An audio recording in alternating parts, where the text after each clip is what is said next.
what's going on, y'all? T-Bob here. And Jake as well. And you're about to watch a little OTB LSU. We're going to give you all the latest, greatest between LSU football, baseball, women's basketball, softball, and everything in between. Bottom line, if you want to talk Tigers, keep it locked, subscribe, like it, and we hope you enjoy. A couple of comments. Chris Little says, biggest issue with the bad defense is not getting the first team offense off the field. We're going to lose 4 or 5 starters in the O-line and probably nuts going backwards offensively next season. Yeah, certainly that's a UCLA team that was awful on third down, and they were good in the first half, and that was really disappointing. And that's something they have to get better about. They've been better than last year, but they got to get better about that still. In terms of losing the starters in the offensive line, yeah, that sucks, but that's also life, guys. Like, and I don't know if it's a guarantee that you're going to lose Nuss or not. If he's going to be a first rounder, maybe so, right? But that's a very, like, don't waste energy worrying about that just yet. That'll play out, and we'll know more over time. But I believe in Brad Davis as an O-line coach. I believe in the O-line recruiting that Brad Davis has done.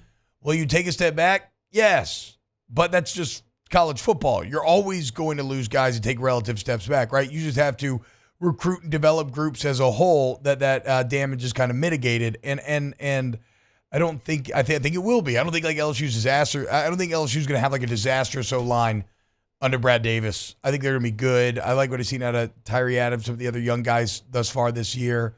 When was it? Not Monungai.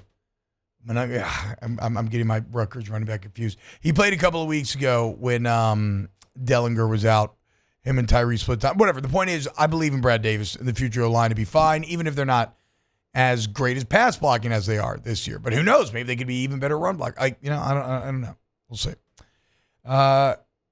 KMC, if BK got the defensive hires right the first time, we'd be a championship relevant right now. He's fixed the issue. It's a matter of time. Yeah, I kind of agree with that.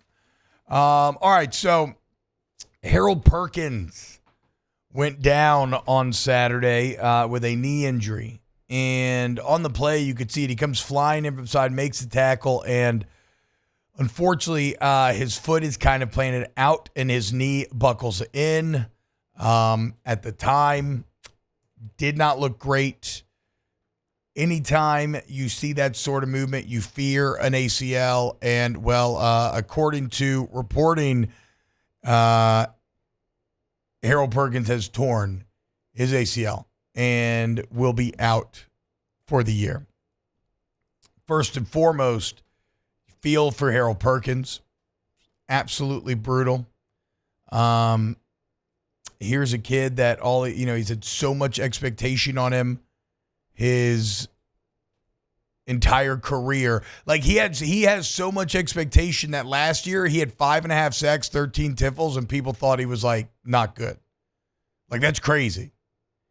And so this year with expectations even higher, it had been a bit of a struggle. And so to already be going through the struggle and then have this happen is just absolutely depressing. Especially for someone who is going to play at the next level and expect to play at the next level.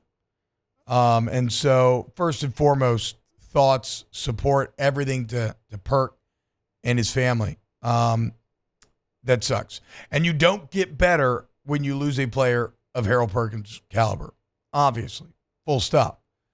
But if we were to talk about just the overall football impact, we also have to be honest that it's not disastrous. Even more so than last year, LSU has struggled with how to use Harold Perkins this season. I didn't quite think it could be the case, but he feels the most out of position this season than he has felt easily in his 3 years at LSU. In fact, even looking back at it last year, I'd have to call myself out for a lot of takes because that actually feels like maybe his best position, that kind of nickel linebacker role where you're in coverage a lot, but you can come off the edge and whatnot. And the stats would support that assertion as well. He just looks uncomfortable on the inside, a bit slow in his reads, catching too much.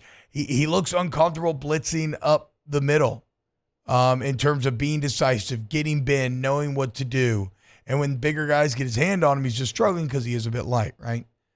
And so I guess all I'm saying, though, I'm not saying that to critique the player. I'm saying that because it's already been a very frustrating year for him personally. Now this happens, and that sucks. But you don't get better, but it's not like the death knell for a defense that's already kind of struggling. It's not going to be like, oh, this defense is going to go from, let's say, if you want to call them bad, to like awful. No, and in fact, like